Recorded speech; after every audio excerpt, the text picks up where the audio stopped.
নমস্কার সকলকে। আজকে শুরু হচ্ছে একটি অসাধারণ প্রজেক্ট, একটি সম্পূর্ণ হ্যান্ড পেন্টেড পাঞ্জাবি, যেটি শুধুমাত্র হোয়াইট ফেব্রিক কালার দিয়েই করা হবে। এর বেস রং থাকবে উজ্জ্বল হলুদ, আর তাতে ফুটে উঠবে ময়ূর কলকা এবং ফুলের ডিজাইন। কিছু অংশে এখানে ব্যবহার করা হয়েছে 3D আউটলাইনার। এই কাজটির জন্য আমাদের যা যা জিনিস লাগবে তা হলো একটি হলুদ কটনের পাঞ্জাবি। ফেব্রিক কালারের মধ্যে এখানে আমি ইউজ করেছি শুধুমাত্র white, brush 000, 3D outliner golden এবং রেড। প্রথমে পাঞ্জাবিটা ফ্ল্যাট করে টেবিলে বিছিয়ে নিয়ে তারপর পেন্সিল দিয়ে ডিজাইন করে নেওয়া হবে।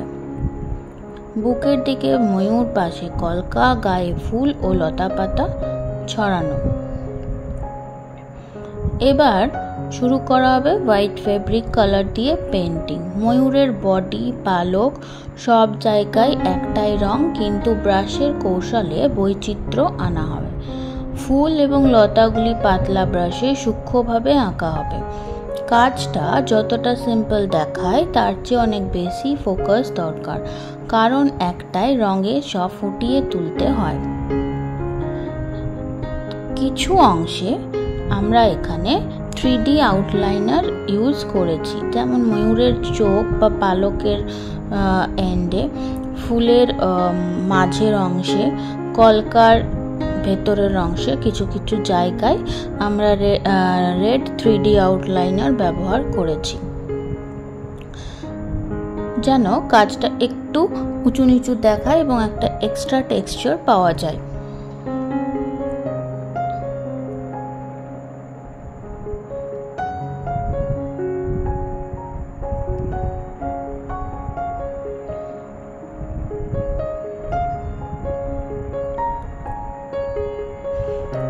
এছাড়া পাঞ্জাবির সাইডের অংশেও আমরা একটা কলকা প্যাটার্ন এঁকে নেব, যাতে পাঞ্জাবিটা দেখতে আরও বেশি একটু ভরাট লাগে।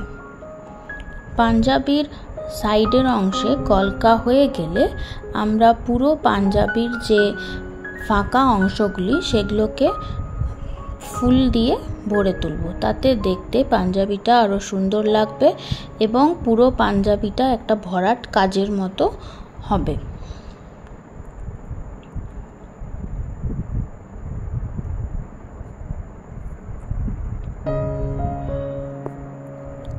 ফুলের অংশগুলো আমরা হাতেও করব এবং হাতের শেষ প্রান্তে আমরা করব কলকা ডিজাইন। পুরো সমগ্র হাতটাই থাকবে ফুলের ওপরে এবং শেষ প্রান্তে থাকবে একটা কলকা ডিজাইন। আজকের পর্বে শুধুমাত্র সাদা রং দিয়ে কিভাবে নকশা ফুটিয়ে তোলা হলো সেটাই দেখানো হয়েছে। পরবর্তী ভিডিওতে আমরা দেখব যে এই পাঞ্জাবির সাথে ম্যাচিং করে যে ধুতি আছে সেই ধুতির অংশে আমরা কিভাবে কাজ করছি। ধুতিটা যেহেতু আমাদের সাদা রঙের হবে, সেহেতু আমরা চেষ্টা করব ধুতির মধ্যে হলুদ রং দিয়ে কাজ করার, যাতে কন্ট্রাস্ট কালারটা ভালো করে ফুটে ওঠে। পুরো পাঞ্জাবি তৈরি হয়ে গেলে সেটা কিভাবে সেট করতে হবে ও ওয়াশ কেয়ার নিয়েও বলা হবে। ভিডিও ভালো লাগলে অবশ্যই লাইক, কমেন্ট এবং সাবস্ক্রাইব করতে ভুলবেন না।